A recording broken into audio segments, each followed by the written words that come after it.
আসসালামু আলাইকুম সুপ্রিয় দর্শক, চলে আসলাম এই মুহূর্তে পাওয়া সবচেয়ে গুরুত্বপূর্ণ আবহাওয়ার নতুন আপডেট নিয়ে। আজ 14 এপ্রিল পহেলা বৈশাখ। এবার কালবৈশাখী ঝড় ও মেঘ বৃষ্টিপাত নিয়ে আবহাওয়া দপ্তর থেকে জারি করা হয়েছে ভয়ঙ্কর দুঃসংবাদ।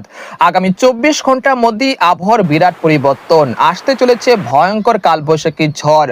আজ রাতের মধ্যেই ময়মনসিংহ, সিলেট, ঢাকা, খুলনা, বরিশাল, চট্টগ্রাম, ভারতের ত্রিপুরা রাজ্যের বিভিন্ন জেলাতে হঠাৎ কালবৈশাখী ঝড় ও ভারী বৃষ্টিপাতের সতর্কতা রয়েছে। তো আজ 14 এপ্রিল মঙ্গলবার এবং আগামীকাল 15 এপ্রিল বুধবার কেমন থাকতে পারে আগামী 24 থেকে 48 ঘন্টার আবহাওয়া বাংলাদেশ থেকে শুরু করে ভারতের পশ্চিমবঙ্গ, আসাম, মেঘালয় এবং উত্তর থেকে ত্রিপুরা রাজ্যে কোন কোন জেলাগুলোতে আগামী 24 থেকে 48 ঘন্টার মধ্যে মেঘ বৃষ্টিপাত ও হঠাৎ কালবৈশাখী ঝড়ের সম্ভাবনা রয়েছে।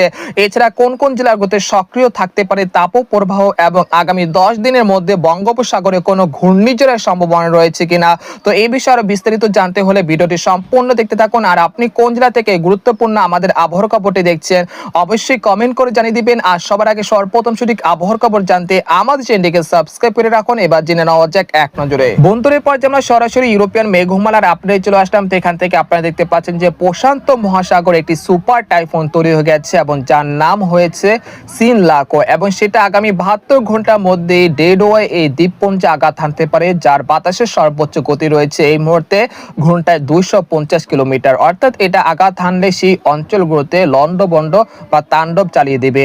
তবে এটা প্রশান্ত সাগরে তৈরি হয়ে গেছে এবং আমাদের বঙ্গোপসাগর এই মুহূর্তে স্বাভাবিক রয়েছে এবং আগামী 10 দিনও বঙ্গোপসাগরে কোনো নিম্নচাপ, কোনো ঘূর্ণিঝড়ের সম্ভাবনা তেমন দেখা যাচ্ছে না। তাই যারা বঙ্গোপসাগরে ঘূর্ণিঝড় নিয়ে গুজব ছড়াচ্ছে তাদের থেকে অবশ্যই দূরে থাকবেন।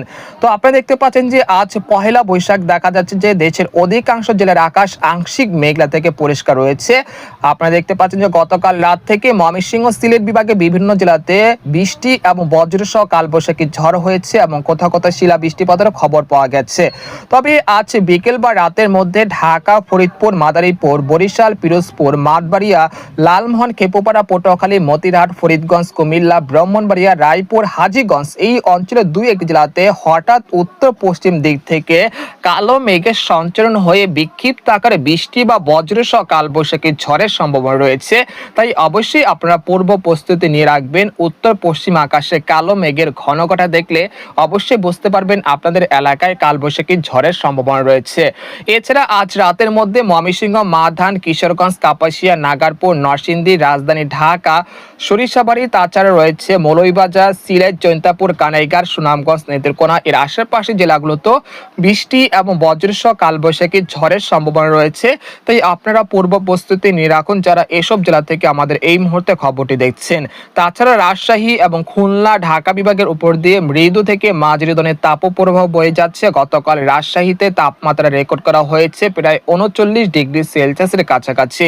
এছাড়া ভারতের ত্রিপুরা রাজ্য এবং পশ্চিমবঙ্গের আকাশও এই মুহূর্তে আংশিক মেঘলা থেকে পরিষ্কার রয়েছে। তবে আগামী 72 ঘন্টার মধ্যে ভারতের ত্রিপুরা রাজ্যের আগারতলা, আমবাসা, উদয়পুর, শিলচর এই অঞ্চলে বিভিন্ন জেলাতে কালবৈশাখী ঝড় ও ভারী বৃষ্টিপাত হতে পারে। তবে ভারতের পশ্চিমবঙ্গের কলকাতা, খড়গপুর, পূর্ব ও পশ্চিম মেদিনীপুর, উত্তর দক্ষিণ 24 পরগনা, ধানবাদ, মুর্শিদাবাদ, কৃষ্ণনগর এই অঞ্চলগুলোতে সেরকম বৃষ্টি বা ভারী বৃষ্টিপাতের সম্ভাবনা আপাতত দৃষ্টিতে দেখা যাচ্ছে না। তবে আজ দুপুরে পরে ঢাকা, বরিশাল, চট্টগ্রাম বিভাগের দুই একটি জেলাতে বৃষ্টি এবং বজ্রসহ কালবৈশাখী ঝড়ের সম্ভাবনা রয়েছে। বিকেল 5টার দিকে দেখা যাচ্ছে যে ব্রাহ্মণবাড়িয়া, কাপাসিয়া, ঢাকা, কিশোরগঞ্জ, মৌলভীবাজার, সিলেট, জৈন্তাপুর, কানাইঘাট এর আশেপাশের জেলাগুলোতে বৃষ্টি এবং বজ্রসহ কালবৈশাখী ঝড়ের সম্ভাবনা রয়েছে।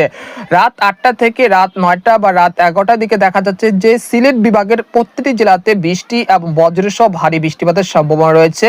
এই সময় ঢাকা, খুলনা, বরিশাল, রাজশাহী, ভারতের পশ্চিমবঙ্গের আকাশ মূলত পরিষ্কার থাকতে পারে। তারপর 15 এপ্রিল বুধবার সকালের দিকে দেখা যাচ্ছে ময়মনসিংহ, সিলেট, ঢাকা, খুলনা, বরিশাল বিভাগের আকাশ আংশিক মেঘলা থেকে মেঘাচ্ছন্ন থাকতে পারে এবং সিলেট বিভাগের বিভিন্ন জেলাতে বৃষ্টি এবং বজ্রসহ কালবৈশাখী ঝড় হতে পারে। 15 এপ্রিল দুপুর 1টা থেকে বিকেল 4টার মধ্যে দেখা যাচ্ছে যে ঢাকা, ফরিদপুর, মাদারীপুর, মুন্সিগঞ্জ, নারায়ণগঞ্জ, তারপর হচ্ছে কাপাসিয়া, কিশোরগঞ্জ, কুমিল্লা, ফরিদগঞ্জ এই অঞ্চলের দুই একটি জেলাতে বৃষ্টি এবং বজ্রসহ কালবৈশাখী ঝড় হতে পারে। রাত 10টার দিকে দেখা যাচ্ছে যে সিলেট বিভাগে বিভিন্ন জেলাতে কালবৈশাখী ঝড় এবং ভারী বৃষ্টিপাতের সম্ভাবনা রয়েছে। 16 এপ্রিল বৃহস্পতিবার দেখা যাচ্ছে যে দেশের বিভিন্ন অঞ্চলে বিক্ষিপ্ত আকারে বৃষ্টি বা বজ্রসহ কালবৈশাখী ঝড়ের সতর্কতা রয়েছে 16 এপ্রিল বৃহস্পতিবার। এর ফলে গত কয়েকদিন ধরে যে চলমান তাপপ্রবাহ ছিল সেই তাপপ্রবাহ 16 এপ্রিল বৃহস্পতিবার কিছুটা হ্রাস পেতে পারে। তারপর দেখা যাচ্ছে যে 16 এপ্রিল রাতের দিকে দেখা যাচ্ছে যে ঢাকা, রাজশাহী, ময়মনসিংহ, সিলেট, খুলনা, বরিশাল বিভাগে বিভিন্ন জেলাতে কালবৈশাখী ঝড় ও শিলা বৃষ্টিপাত হতে পারে 16 এপ্রিল বৃহস্পতিবার রাত 9টার দিকে। তারপর 17 এপ্রিল শুক্রবার দেখা যাচ্ছে যে দেশের আকাশ আংশিক মেঘলা থেকে পরিষ্কার থাকতে পারে। তারপর 18 এপ্রিলও সেম পরিস্থিতি দেখা যেতে পারে। তারপরে আগামী 22 বা 23 এপ্রিলের পরে দেশের মধ্যে একটি কালবৈশাখী ঝড় বা একটি ভারী বৃষ্টিপাতের সতর্কতা রয়েছে, সেটা আপনাদেরকে পরবর্তী আপডেটে জানানোর চেষ্টা করব। আপাতত আগামী 17 বা 16 এপ্রিল দেশের বিভিন্ন অঞ্চলে কালবৈশাখী ঝড়ের সম্ভাবনা রয়েছে, সেই জন্য আপনারা পূর্ব প্রস্তুতি নিয়ে রাখুন। এই পর্যায়ে আগামী 72 ঘন্টার মধ্যে কোন কোন জেলাগুলোতে সর্বোচ্চ মাত্রা ভারী বৃষ্টিপাত হতে পারে সেই জেলাগুলো আপনাদেরকে উল্লেখ করে জানিয়ে দিচ্ছি। আগামী 72 ঘন্টার মধ্যে সিলেট, জৈন্তাপুর, কানাইঘাট, সুনামগঞ্জ, মৌলভীবাজার, হাবিবগঞ্জ, নাসিরনগর এই অঞ্চলে কোথাও কোথাও প্রায় 80 থেকে 90 মিলিমিটার পর্যন্ত ভারী বৃষ্টিপাতের সতর্কতা রয়েছে। তাছাড়া কিশোরগঞ্জ, কাপাসিয়া, ঢাকা, নাগারপুর, ময়মনসিংহ, মাধান, নেত্রকোনা, সুনামগঞ্জ এর আশেপাশে জেলাগুলোতে প্রায় 14 থেকে 15 মিলিমিটার পর্যন্ত হালকা মাঝারি বৃষ্টিপাতের সম্ভাবনা রয়েছে। পরবর্তী 5 দিনে ঢাকা, ময়মনসিংহ, সিলেট বিভাগের কোথাও কোথাও প্রায় 20 থেকে 25 মিলিমিটার পর্যন্ত হালকা মাঝারি বৃষ্টিপাতের সম্ভাবনা রয়েছে। এছাড়া আগামী 72 ঘন্টা তাপমাত্রা মডেলের পূর্বাভাস দেখানো যাচ্ছে। মূলত ঢাকা, রাজশাহী, খুলনা, বরিশাল বিভাগে বিভিন্ন জেলাতে এই মুহূর্তে তাপপ্রবাহ বয়ে যাচ্ছে। তাই দুপুর 12টা থেকে বিকেল 4টার মধ্যে আপনারা রোদের নিকটবর্তী স্থানে না থাকার জন্য আপনাদেরকে আহ্বান জানানো হচ্ছে। আগামীকাল 15 এপ্রিল রাজশাহী, ঢাকা বিভাগে বিভিন্ন অঞ্চলে মৃদু থেকে মাঝারি ধরনের তাপপ্রবাহ বয়ে যেতে পারে। তারপর 16 এপ্রিল দেখা যাচ্ছে যে দেশের বিভিন্ন অঞ্চলে বৃষ্টি বা কালবৈশাখী ঝড় হতে পারে। এর ফলে তাপপ্রবাহ যেটা রয়েছে সেটা অনেকটা কমে যেতে পারে ইনশাল্লাহ। অর্থাৎ আগামী 72 ঘন্টা আপনারা অপেক্ষা করুন, তারপরে কিন্তু বৃষ্টিপাতের কারণে তাপপ্রবাহ কমে যেতে পারে ইনশাল্লাহ। তো আজকের খবর এখানে শেষ করলাম। সবাই ভালো থাকুন, সুস্থ থাকুন, আল্লাহ হাফেজ।